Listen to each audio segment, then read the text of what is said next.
अलग से, और कुछ और दरखास्तें भी थीं जो मैं आपको डिटेल्स बताऊंगा। 9 बेल्स खान साहब की बेसिकली 3 एंटी टेररिज्म कोर्ट से और 6 उनकी डिस्ट्रिक्ट कोर्ट से खारिज हुई थी।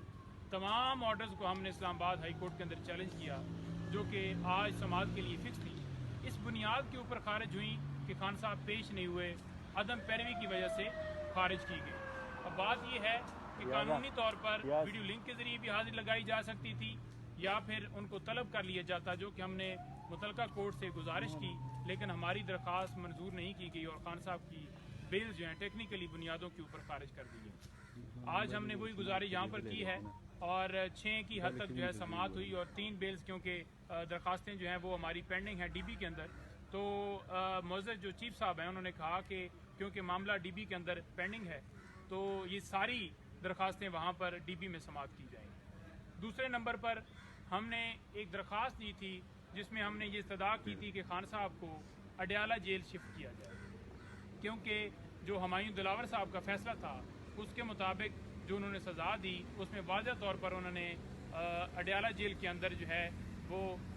अरेस्ट करके रखने का कहा, लेकिन गैर कानूनी तौर पर एक ऐसा ऑर्डर किया गया जिसके ज़रिए खान साहब को अटक जेल शिफ्ट किया गया। आज पोजीशन ये है कि उस केस के अंदर तो खान साहब की बेल हो गई है, लेकिन उसके बावजूद वहाँ पर रखा जा रहा है और किस ऑर्डर के तहत? कोई ऑर्डर नहीं है, कोई नया ऑर्डर नहीं है। गैर कानूनी गिरफ्तारी इस वक्त जो है वो वहाँ पर उनकी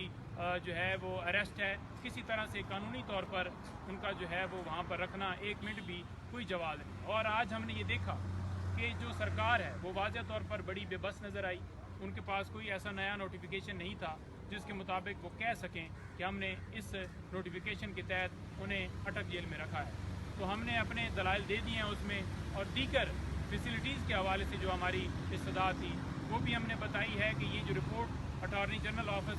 ने जमा करवाई है सुप्रीम कोर्ट के अंदर, उसके मुताबिक तो बड़े जनाब इन्होंने देसी मुर्ग चला दी हैं। कोई ऐसी सूरत हाल नहीं है। खान साहब को जो है वो मुसलसल महरूम रखा जा रहा है, जो उनके बुनियादी हक है उससे महरूम रखा जा रहा है, और वो उनको तकलीफ़ात जो हैं इस वक्त लायक हैं। उनकी कल मिसेज़ उनसे मिलकर आई हैं और उन्होंने वाज़ह बताया है कि खान साहब के साथ बुरा तरीके से ट्रीट किया जा रहा है, लेकिन खान साहब ने ना तो अटक जेल की इंतज़ामिया से बात की है और ना ही उन्होंने कोई ऐसी कंप्लेन की है, लेकिन खान साहब ने उनकी हद तक उनको शेयर ज़रूर किया है कि इस तरह से रखा गया। लेकिन खान साहब का मोराल जो है वो बुलंद है। वो कहते हैं कि कोई बात नहीं है, जिस हालत में भी रखें, 1000 साल रखें, इससे बदतर सूरत हाल में रखें, मैं हर तरह के इम्तिहान से गुजरूंगा और अपनी कौम के लिए हर तरह की जो मुश्किल है उसको फेस करूंगा। लेकिन हमने मुतलका कोर्ट से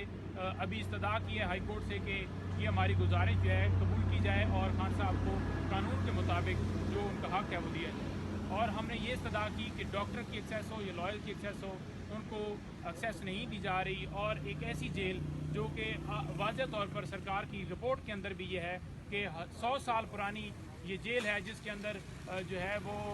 नामालूम अफराद जो हैं वो उनकी तादाद जो है बहुत ज़्यादा है, और ऐसा वहाँ पर अमल है कि हमें खान साहब की जान को वहाँ पर ख़तरा है। और ये बात वाज़ह तौर पर खान साहब ने खुद की, और ये बात उन्होंने लतीफ़ खोसर साहब से की, जो कि उन्होंने प्रेस कॉन्फ्रेंस के अंदर भी जिक्र किया कि खान साहब की जान को ख़तरा है। ख़तरात की बुनियाद के ऊपर हमने ये भी बताया कि जो अडयाला जेल है वहाँ पर कोई ऐसा ख़तरा नहीं है, वो ज़्यादा सिक्योर जो है वो जेल है, और खान साहब को जो है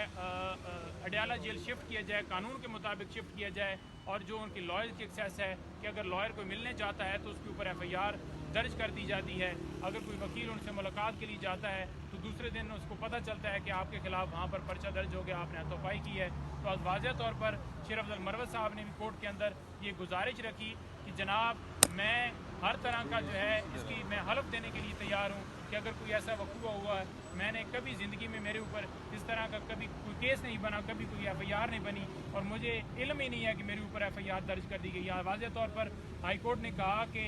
शेर अफजल मरवत साहब की मुलाकात करवाई जाए, और किसी तरह का कोई पर्चा वर्चा उन्होंने वाज़ह तौर पर ये कहा कि कोई ऐसा अमल जो है वो ना किया जाए।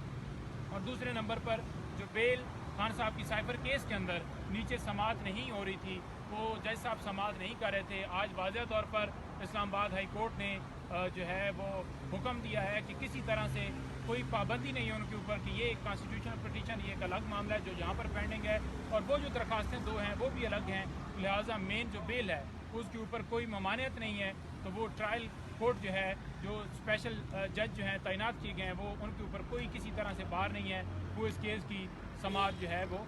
کر سکتے ہیں اور بیل جو ہے سن سکتے ہیں۔ جی کل ضمانت ہو جائے گی ساجد پر کیس میں؟ دیکھیں جی، ہماری تو یہ اس کے اندر استدعا تھی کہ جو ہے جج صاحب کو اگر چھٹی پر جانا تھا تو ڈیوٹی جج لازمی ہونے چاہیے تھے،